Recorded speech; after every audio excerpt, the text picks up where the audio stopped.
Indonesianya itu adalah konsep nilai hasil atau metode nilai hasil. Ya, jadi kurang lebih seperti itu. Nah, kalau sebelumnya kemarin kita itu belajar ya, ada teknik dan metode untuk pengendalian gaya dan jadwal. Kemarin kita udah belajar identifikasi varians berupa kurva S. Itu ya, teman-teman udah nyoba ngerjain kurva S. Lalu berikutnya yang kita pelajari hari ini adalah konsep nilai hasil.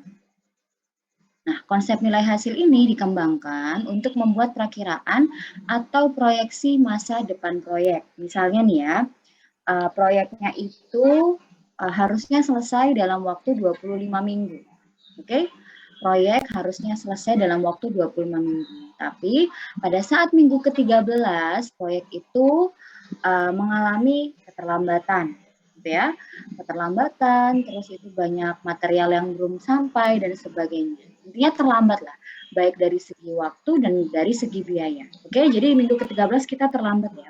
Nah, saat kita mau menggunakan metode nilai hasil atau konsep nilai hasil, kita itu bisa melihat ke masa depan, ya, dengan kondisi jika kita tidak melakukan apapun, maksudnya tidak berusaha melakukan percepatan, tidak berusaha supaya kita on track di planning gitu ya, ibaratnya ya udahlah kita terlambat ini kita jalin nih sesuai dengan progres yang ada misalnya gitu ya.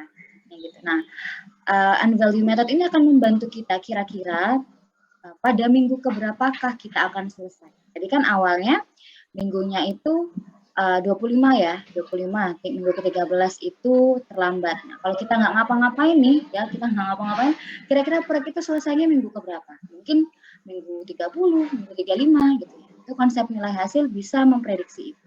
Kedua, misalnya harusnya dalam waktu 25 minggu kita itu menghabiskan dana 1 miliar.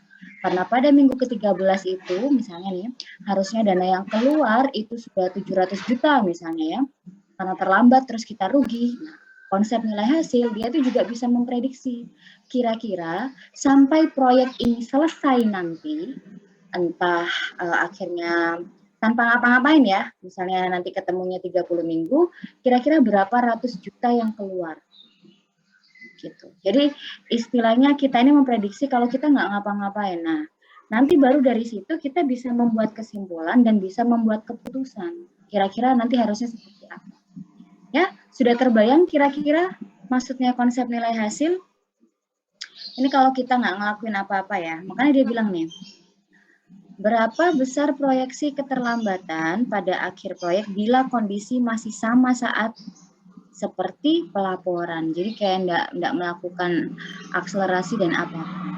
Ya, jadi konsep nilai hasil bisa menjawab pertanyaan-pertanyaan tersebut. Ada yang ditanyakan dulu tentang itu?